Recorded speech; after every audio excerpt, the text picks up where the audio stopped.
중국 우한에서 발생한 코로나 바이러스가 이제는 어느 특정 한두 나라의 문제가 아니라 전 세계적인 문제로 인식되고 있는 상황입니다. WHO 세계보건기구가 이 신종 코로나 바이러스가 급속도로 확산이 되어지고 확진자 수가 110나라에 12만 명 이상을 넘고 나니까 거기에 사망자 수도 4,000명 이상이 이루고 보니까 결국 팬데믹이라고 하는 세계적인 대유행병이라고 하는 선언을 하면서 이 신종 바이러스에 대한 경각심을 갖도록 강조하고 있습니다. 트럼프 대통령도 지난 금요일에 국가 비상사태를 선포했습니다. 그렇다면 역사의 과거에 이런 국가적인 전염병이 없었을까요? 14세기 중세기에 보니까 유럽에서는 흑사병, 일명 패스트라고 하는 전염병으로 인하여서 약 2,500만 명 이상의 목숨을 잃었다고 합니다. 1347년부터 1351년 약 3년 사이에 일어난 병인데요. 2,000만 명 이상의 사망자를 냈던 무서운 전염병이 패스트, 흑사병이라고 합니다. 인류 역사상 수많은 재난이 있었지만 사망자 수로만 본다면 이렇게 유럽에서 유행했던 흑사병이 가장 큰 규모의 재앙이었다고 말할 수 있습니다. 코로나 바이러스가 14일간의 잠복기를 거치는 것으로 알려져 있지만 흑사병은 그보다 짧은 6일간의 잠복기를 지나고 나면 발생하는데 끝내 의식을 잃고 사망하는 무시무시한 전염병이었습니다. 오늘 우리가 나누려고 하는 성경에도 보니까 전염병으로 인하여 3일 동안 7만 명이 죽는 사례가 소개되고 있습니다. 지금 우리가 맡고 있는 이 혼란의 상황을 이해하기 위해서 또 말씀의 지혜를 구하기 위해서 본문을 살펴보려고 합니다. 하나님께서 우리 모두에게 교훈과 깨달음과 은혜를 더하여 주시게 되기를 간절히 소원합니다. 네. 자, 8절, 9절, 10절 말씀 보겠습니다. 8절입니다. 그들 무리가 국내를 두루 돌아 9달 20날 만에 예루살렘에 이르러 요압이 백성의 수를 왕께 보고하니 곧 이스라엘에서 칼을 빼는 담대한 자가 80만 명이요 유다 사람이 50만 명이었더라. 10절입니다. 다윗이 백성을 조사한 후에 그의 마음에 자책하고 다윗이 여호와께 이르되 내가 이 일을 행함으로 큰 죄를 범하였나이다. 여호와여 이제 간구하옵나니 종의 죄를 사하여 주옵소서. 내가 심히 미련하게 행하였나이다 하니라. 자, 오늘 말씀의 출발은 다윗 왕이 요압 장군을 시켜서 인구 조사를 하게 한 데서 출발하고 있습니다. 우리가 다 읽지는 않았지만 1절과 2절 말씀을 올라가서 살펴보면 이렇게 기록되어 있습니다. 여호와께서 다시 이스라엘을 향하여 진노하사 그들을 치시려고 다윗을 격동시키사 가서 이스라엘과 유다의 인구를 조사하라 한지라. 이에 왕이 그 곁에 있는 군사령관 요압에게 이르되 너는 이스라엘 모든 지파 가운데 다니며 이제 단에서부터 부엘세바까지 인구를 조사하여 백성의 수를 내게 보고하라 하니라. 구약시대에 인구 조사하는 것은 그 목적이 분명합니다. 다른 목적이 아닙니다. 그것은 전쟁이 일어날 때 싸움터에 투입될 수 있는 필요한 군사의 수가 얼마나 되는지 알려고 하는 목적이었습니다.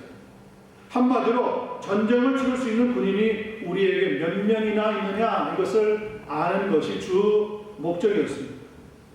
그런데 지금 다윗 왕이 살고 있던 바로 그 시간은 전쟁의 때가 아니라 평화의 때였습니다.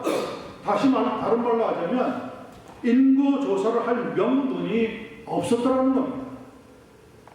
그래서 요압 장군이 다윗 왕에게 허겁지겁 이렇게 충언을 올립니다. 3절과 4절을 보니까 이 백성이 얼마든지 왕의 하나님 여호와께서 100배나 더하게 하사 내 주 왕의 눈으로 보게 하시기를 원하나이다. 그런데 내 주 왕은 어찌하여 이런 일을 기뻐하시나이까 하되 왕의 명령이 요압과 군대 사령관들을 재촉한지라.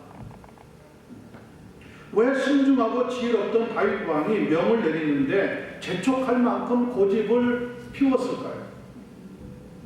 같은 내용을 담고 있는 역대상 21장 1절을 보면 이렇게 대답을 해주고 있습니다.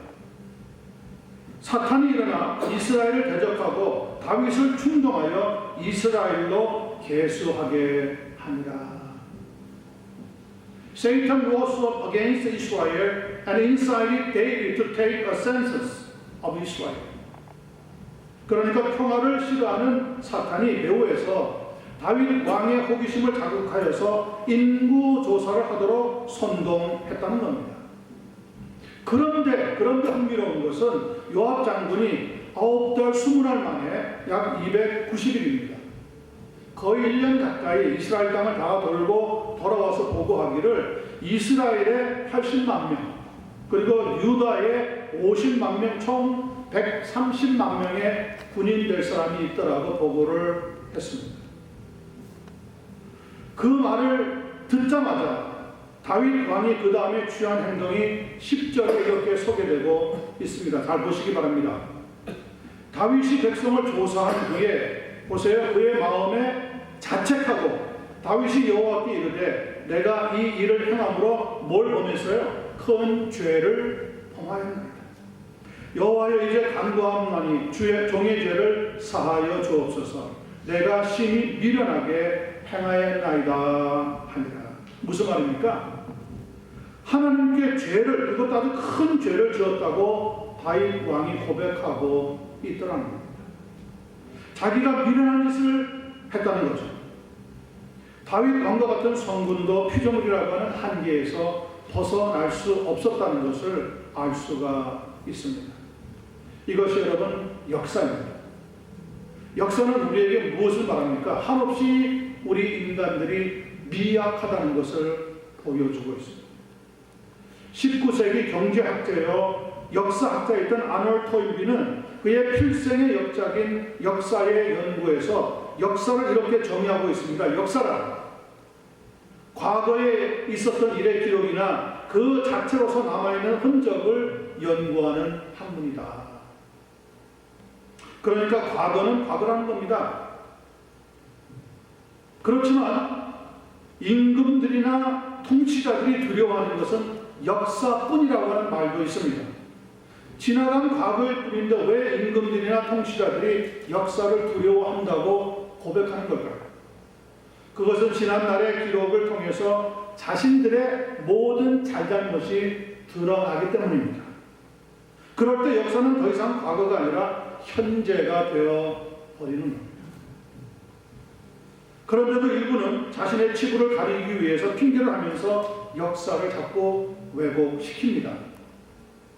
로마서 1장 21절로부터 23절을 보면 이렇게 역사를 왜곡하고 자신의 치부를 가리우기 위해서 핑계를 하는 사람들에 대해서 이런 말씀을 주고 있습니다. 하나님을 알되 하나님을 영화롭게도 아니하며 감사하지도 아니하고 오히려 그 생각이 허망하여지고 미련한 마음이 어두워졌나니 스스로 지혜 있다 하나 어리석게 되어 썩어지지 아니하는 하나님의 영광을 썩어질 사람과 새와 짐승과 기어다니는 동물 모양의 우상으로 바꾸었느니라. 사람의 생각을 어둡게 하고 그 눈을 멀게 하는 문제가 무엇이라고 말씀하고 있습니까? 죄라는 겁니다. 죄. 다윗 왕이 죄를 짓도록 그러나 그 배후에서 선동한 주범이 있었습니다. 그 주범이 누구였다고요? 사탄이었다고 말했습니다. 역사의 문제와 전염병의 배후에는 뭐가 있느냐? 죄와 사탄 이 두 가지가 있다는 거예요. 요한복음 13장 2절을 기억하시기 바랍니다. 마귀가 벌써 시몬의 아들 가룟 유다의 마음에 예수를 팔려고 하는 생각을 넣었더라. 예수님의 제자 가운데 한 사람이었던 가룟 유다가 어떻게 자기의 스승을 그것도 은 30을 받고 팔려고 배반하려고 생각을 했느냐?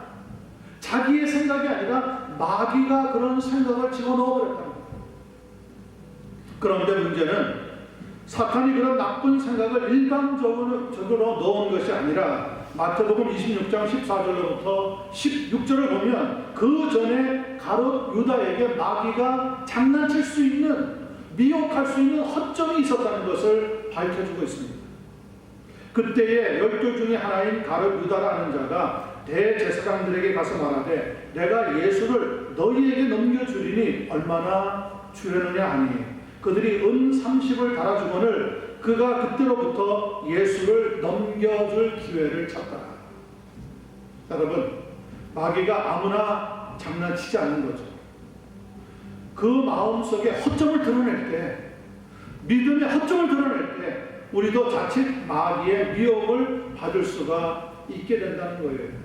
다윗 왕과 같은 믿음이 출중한 사람도 그 생각 속에 자기의 교만을 드러내고 내가 데리고 있는 이 나라에 거하고 있는 군인이 얼마나 되는 줄 아느냐 조사해 오너라 하고 우쭐대는 순간 마귀가 충동질을 해서 죄를 짓도록 역사해버렸다는 거죠. 예수님의 제자였던 가룟 유다도 그 마음을 사탄에게 빼앗겨 버렸습니다. 그래서 베드로전서 5장 8절과 9절은 우리에게 이런 말씀으로 권고합니다. 근신하라 깨어라 너희 대적 마귀가 우는 사자같이 두루다니며 삼킬 자를 찾나니 너희는 믿음을 굳건하게 하여 마귀를 대적하라. 여러분 한번 따라합니다. 너희는 믿음으로 굳건하게 하여 사탄을 대적하라. 마귀를 대적하라. 믿음을 굳건하게 해서 이기는 수밖에 없다고 성경은 분명히 말씀하고 있습니다. 사랑하는 성도 여러분, 여러분의 믿음을 더욱 단단하게 굳건하게 만들 수 있는 은혜가 넘치게 되기를 간절히 축원합니다. 두 번째 봅니다. 11절로부터 14절 말씀입니다. 다윗이 아침에 일어날 때에 여호와의 말씀이 다윗의 선견자 된 선지자 갓에게 임하여 이르시되 가서 다윗에게 말하기를 여호와께서 이와 같이 말씀하시기를 내가 네게 세 가지를 보이노니 너를 위하여 너는 그 중에서 하나를 택하라. 내가 그것을 네게 행하리라 하셨다 하라 하시니 가시 다윗에게 이르러 아뢰어 이르되 왕의 땅에 7년 기근이 있을 것이니까 혹은 왕이 왕의 원수에게 쫓겨 3달 동안 그들 앞에서 도망치실 것이니까 혹은 왕의 땅에 4월 동안 전염병이 있을 것이니까 왕은 생각하여 보고 나를 보내신 이에게 무엇을 대답하게 하소서 하는지라.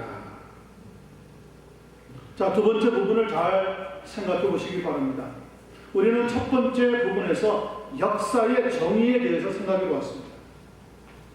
역사는 그저 과거의 일이 아니라는 겁니다. 우리가 자칫 잘못하여서 죄 때문에 역사를 망가뜨릴 수 있다는 것을 생각해 보았습니다. 두 번째는 역사에 대한 두려움을 가져야 한다는 것이 핵심입니다. 다윗 왕이 아차하여 자신의 잘못을 생각하고 있을 때 여호와 하나님의 부르심을 받은 선지자 갓이 찾아와서 다윗 왕에게 하나님이 지금 당신에게 형벌을 내릴 터인데 세 가지 선택 중에 한 가지를 택하라고 말씀하고 있습니다. 그 첫 번째가 뭡니까? 왕의 땅에 7년 기근이 있을 것입니다. 첫 번째 선택입니다. 두 번째, 왕이 왕의 원수에게 쫓겨 3달 동안, 3달 동안 그들 앞에서 도망치게 되는 겁니다. 그리고 세 번째가 왕의 땅에 4월 동안만 전염병이 있을 것입니다. 1번, 2번, 3번 중에 어느 것을 택하겠습니까? 쉬운 선택은 아닙니다. 이 말을 들은 다윗 왕은 어째야 좋을지 몰라서 깊은 번민에 빠졌다고 성경은 기록하고 있습니다. 그렇게 한참을 생각한 후에 선지자 갓에게 다윗 왕은 이렇게 대답합니다. 14절입니다. 청하건대 여호와께서는 긍휼히 크심이 우리에게 여호와의 손에 빠지고 내가 사람의 손에 빠지지 아니하기를 원하노라. 무슨 말입니까? 결국 3번을 택했다는 겁니다. 3번. 역사에 대한 여러 가지 금원들 가운데 가장 유명한 말이 하나 있는데요. 그것은 역사에 만약은 없다고 하는 말입니다. 누가 이 말을 했는지는 정확히 알려져 있지는 않습니다. 그렇지만 충분히 반문해 볼 수 있는 말이기도 합니다. 내가 만약에 그때 조금만 더 공부를 했더라면 지금 교수가 되어 있지는 않을까? 사람들이 이렇게 반문합니다. 내가 만약에 그때 이 회사로 옮기지 않았다면 지금 내 수입은 얼마나 될까? 일어나지 않지만, 일어난 일이지만 만약이라고 가정을 해보게 된다는 거죠. 그때 그 사람과 결혼하기로 결심했더라면 지금 나는 어떻게 되었을까? 결혼도 하나의 선택이니까. 이전에 우리가 지나갔던 사람들 가운데 그 사람을 만났더라면 내 모습이 오늘 어떻게 되었을까? 이렇게 만약이라고 자꾸 가정을 해보게 되는 거죠. 만약에 내가 그때 조금만 더 키가 컸더라면, 내가 조금만 더 풍채가 있었더라면, 내가 조금만 더 예뻤더라면 어떻게 되었을까? 등등 역사와는 직접적으로 관련된 말은 아니겠지만 역사를 연구할 때 상당히 아쉬운 대목들을 보면은 우리는 이렇게 중얼거리게 된다는 겁니다. 만약에. 왜 그런 말이 있지 않습니까? 클레오파트라의 코가 조금만 낮았더라면 세계의 역사는 달라졌을 것이다. 프랑스의 철학자이면서 물리학자였던 블레이즈 파스칼이라고 하는 사람이 남긴 유명한 말입니다. 클레오파트라가 조금만 낮았으면 로마 왕들이 다른 역사를 만들어 버렸을지도 모른다. 이런 가정을 한다는 거죠. 그런 점에서 잠시 다윗 왕이 내렸던 선택을 생각해 보기를 원합니다. 만약에 일본을 택했다면, 즉 왕의 땅에 7년 기근이 있을 것입니다. 그 선택을 했다면 어떻게 되었을까요? 아마 요셉 같은 유명한 현인이 나와서 그 땅의 흉년 문제를 해결했을지도 모릅니다. 만약에 이분을 택했다면 왕의 원수에게 쫓겨 석 달 동안 그들 앞에서 도망했을 겁니다. 이걸 택했다면 어떻게 되었을까요? 아마 이겨냈을 겁니다. 다윗 왕은 사울 왕에게 13년 동안 쫓겨났는데 너끈히 이겨냈습니다. 왕의 대적자들에게 3달 쫓겨나는 거 못하겠습니까? 아마 했을 겁니다. 이겨냈을 겁니다. 그러나 결국 3번을 택했습니다.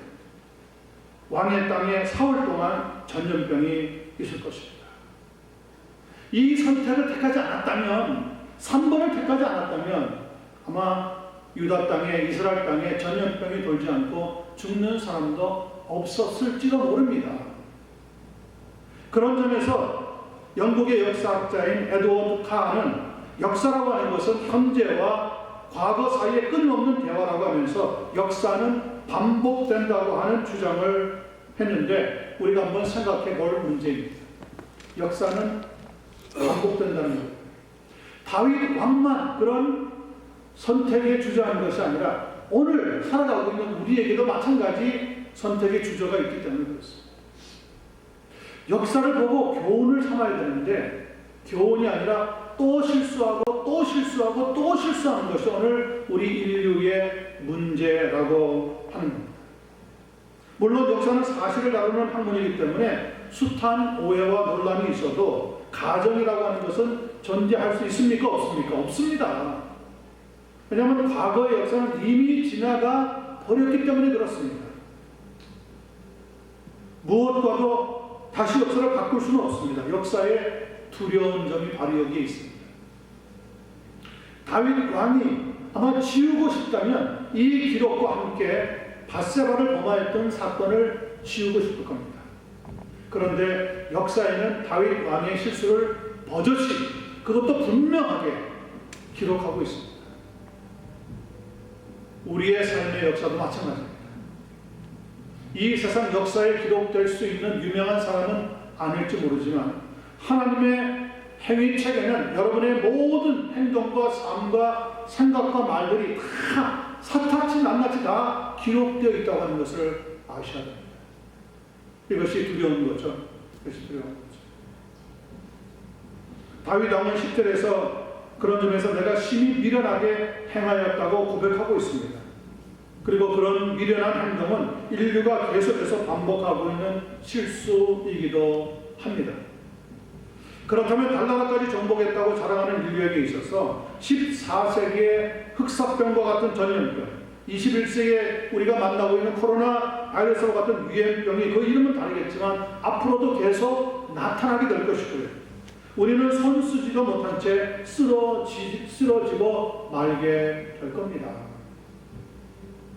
그래서 시편 146편 3절, 4절, 5절은 우리에게 이렇게 경고하면서 축복을 선언하고 있습니다. 귀인들을 의지하지 말며 도울 힘이 없는 인생도 의지하지 말지니 그의 호흡이 끊어지면 흙으로 돌아가서 그날에 그의 생각이 소멸하리로다. 야곱의 하나님을 자기의 도움으로 삼으며 여호와 자기 하나님에게 자기의 소망을 두는 자는 뭐가 있습니까? 복이 있도다. 역사의 주관자 되시는 하나님을 두려워하시면서, 그러나 야곱의 하나님, 창조의 하나님, 우리를 선택하신 하나님을 더욱 붙잡고 믿고 의지하면서 나가면서 그분에게 소망을 두므로 복을 얻고 또 얻는 여러분과 제가 되어지기를 간절히 축원합니다. 네. 마지막 보겠습니다. 15절, 16절, 17절입니다. 항상 마지막 부분이 가장 중요한 핵심적인 부분들이 들어있습니다. 15절입니다. 이에 여호와께서 그 아침부터 정하신 때까지 전염병을 이스라엘에게 내리시니 단에서부터 부활 새벽까지 백성의 죽은 자가 7만 명이라. 천사가 예루살렘을 향하여 그의 손을 들어 멸하려 하더니 여호와께서 이 재앙 내리심을 뉘우치사 백성을 멸하는 천사에게 이르시되 족하다. 이제는 네 손을 거두라 하시니 여호와의 사자가 여부수 사람 아라우드의 타작 마당 곁에 있는지라. 17절입니다. 다윗이 백성을 치는 천사를 보고 곧 여호와께 이르되 아뢰어 이르되 나는 범죄하였고 악을 행하였거니와 이 양무리는 무엇을 행하였나이까. 청하건대 주의 손으로 나와 내 아버지의 집을 치소서 하니라. 마지막 부분은 역사의 중요성에 대한 교훈의 말씀입니다. 15절 읽은 것처럼 하나님이 내리신 전염병으로 말미암아 죽은 자가 7만 명이 되었다고 했습니다. 흑사병으로 3년 동안 2,500만 명이 쓰러졌으니까 계산해 보니까 하루에 22,830명이 죽은 거더라고요. 그런데 오늘 본문에 나와 있는 다윗 왕 시대에 3일 동안 7만 명이 쓰러져 죽었으니까 하루에 23,333명이 죽은 겁니다. 흑사병보다 다윗 왕 때의 전염병으로 죽은 사람의 비율이 훨씬 높다는 것을 알 수가 있습니다. 그만큼 하나님이 내리신 이 진노와 형벌은 이스라엘 땅이 유다 땅에 무서운 병으로 자리 잡고 수많은 사람들이 그 병 때문에 죽어나가게 되었다는 겁니다. 16절에 보니까 여호와 하나님께서 이 재앙 내리심을 뉘우치셨다고 하는 기록이 나오는데 그것은 하나님이 잘못했다고 여겨서 후회한다고 하는 뉘우친다고 하는 의미가 아닙니다. 이 뉘우쳤다고 하는 말은 히브리어로 나함이라고 하는데 다만 인간의 비극적인 죽음에 대해서 가지시고 있는 하나님의 안타까운 심정을 인간의 언어로 기록해 놓은 말입니다. 부모의 심정을 안타깝게 하는 것은 잘못인 것과 같은 의미의 기록이라고 말할 수 있습니다. 그리고 17절은 다윗 왕의 회개 부분입니다. 나는 범죄하였고 악을 행하였거니와 이 양무리는 무엇을 행하였나이까. 청하건대 주의 손으로 나와 내 아버지의 집을 차라리 치소서. 내 집을 멸해버리소서. 이렇게 안타깝게 하나님 앞에 회개하고 있습니다. 여러분, 회개는 우리에게 세 가지 은혜를 줍니다. 첫 번째, 회개는 하나님의 마음을 시원하게 합니다. 두 번째, 회개는 무너진 우리의 신앙의 담을 회복하는 지름길입니다. 그리고 세 번째, 회개는 하나님의 뜻을 깨닫게 해주시는 축복의 도구가 되어집니다. 니느웨로 가라고 하신 하나님의 말씀에 어긋나게 정반대로 다시스로 가려고 하던 요나 선지자는 엄청난 파도와 풍랑 앞에 자신의 불순종을 깨닫고 회개한 뒤에 니느웨로 가서 이렇게 외쳤습니다. 지금부터 40일이 지나면 당신들이 살고 있는 이 거대한 도시 니느웨가 무너지게 될 것입니다.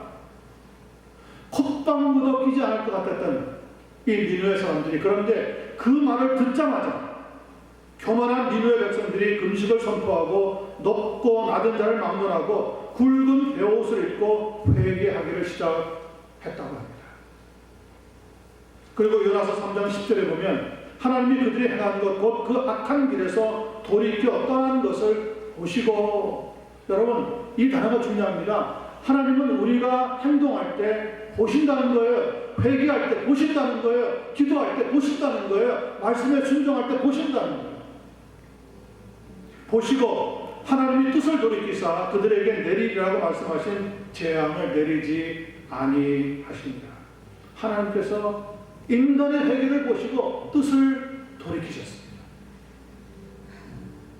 그리고 40일 뒤에 요나 선지자가 선포했던 것과는 달리 니느웨 성은 결코 무너지지 않게 되었더라.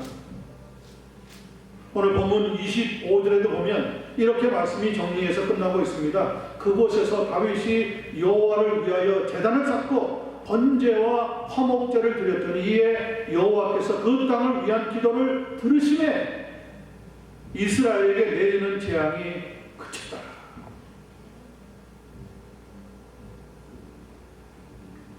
재앙을 내리신 분도 하나님이시지만 재앙을 그치게 하신 분도 하나님이십니다. 저는 이 코로나 바이러스가 아직 백신도 만들지 못하고 전 세계적으로 급속도로 이렇게 확산되고 있는데 이 병을, 이 전염병을, 이 유행병을 중지시켜 버릴 수 있는 분은 오직 하나님 한 분이라고 분명히 믿습니다. 아멘. 그런데 여기에 인류가 해야 할 일이 하나 있습니다. 뭘 해야 합니까? 하나님 앞에 회개해야 합니다. 그동안 하나님 없이도 잘 먹고 잘 살고 문명을 발전시키고 저 우주에까지 갔다 올 수 있다고 자랑했던 이 모든 세상 사람들이, 인류가 그 작은 바이러스 하나에 지금 무너지고 속수무책으로 당하고 있지 않습니까?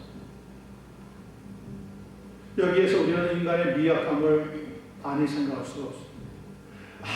아무리 강대한 코끼리도 여러분 작은 질병에 무너져 죽고 만다고 하지 않습니까?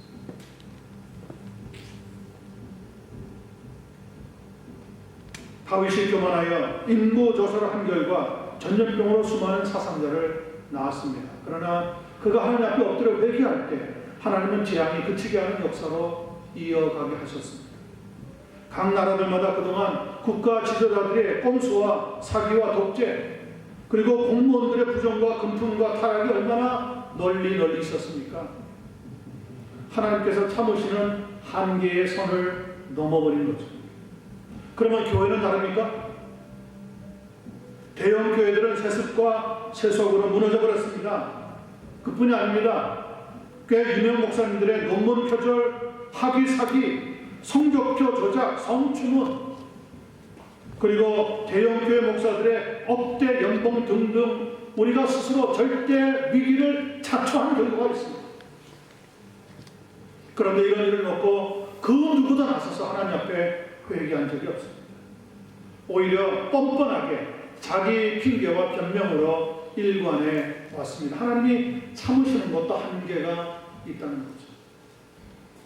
물론 이 코로나 바이러스가 직접적으로 그런 문제와 연결됐다고 말하기는 어려울지 모르지만, 그러나 이 세상의 지도자들과 교회의 지도자들이 행한 일들을 볼 때 이런 일들로 이어져서 우리로 하여금 깨어나고 경고시키고 믿음으로 도전하라고 하는 하나님 뜻이 숨어 있지 않다고 누가 말할 수가 있겠습니까?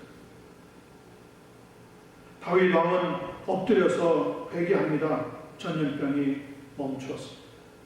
그런데 다윗 왕이 교만하여서 우쭐대면서 인구 조사를 시킨 결과 하나님은 기뻐하시지 않았다는 것을 알 수가 있습니다. 2차 세계대전 당시 유대인 학살의 현장이었던 폴란드의 아우슈비츠 수용소에 이런 글귀가 지금도 적혀져 있다고 합니다. 역사를 기억하지 못하는 자, 같은 역사의 굴레를 반복하게 될 것입니다. 코로나 바이러스가 잠잠해질 수 있습니다. 아마 질 겁니다. 그리고 난 뒤에 인류가 하나님 앞에 겸손하지 않고 다시 우쭐대고 교만을 행한다면 이 바이러스보다 더 무서운 역병이 번질지도 모른다는 거죠. 한국의 단재 신치호 선생님 역시 이런 비슷한 말을 남겼습니다. 역사를 잊은 민족에게 미래는 없다. 그만큼 역사의 교훈이 중요하다는 거예요. 역사 기록의 보존이 왜 중요한가 물어본다면 끊임없이 지금도 역사를 왜곡하고 수정하는 일본과 같은 나라가 있기 때문에 그렇습니다. 역사 왜곡이야말로 얼마나 무서운 문제를 낳는지 모릅니다. 우리는 하나님 앞에 정직하게 서야 합니다. 하나님 앞에 우리의 죄를 내려놓고 회개를 해야 합니다. 문제의 해결자 되시는 분은 하나님입니다. 인간이 내릴 수 없습니다. 오늘 본문의 말씀을 통하여서 그 모든 전염병의 형벌의 역사들을 중지시켰던 하나님의 권능의 손길을 우리 모두가 다 체험하게 되어지기를 바랍니다. 로마서 15장 4절입니다. 무엇이든지 전에 기록된 바는 우리의 교훈을 위하여 기록된 것이니 우리로 하여금 인내로 또는 성경의 위로로 소망을 가지게 하려 합니다. 이것은 하나님의 형벌이 아닙니다. 이 무서운 재난을 지나간 뒤에 하나님께서는 우리에게 천국에 대한 더 큰 소망을 갖도록 역사하기 위한 그러한 깨우침이 들어있다고 생각합니다. 여러분, 하나님 안에서 우리의 믿음을 다시 한번 단단하게 다지면서 이럴 때일수록 더욱 말씀 중심으로 성령 충만하게 나갈 수 있는 한 분 한 분 되시기를 예수님의 이름으로 간절히 축원합니다. 아멘. 기도하겠습니다.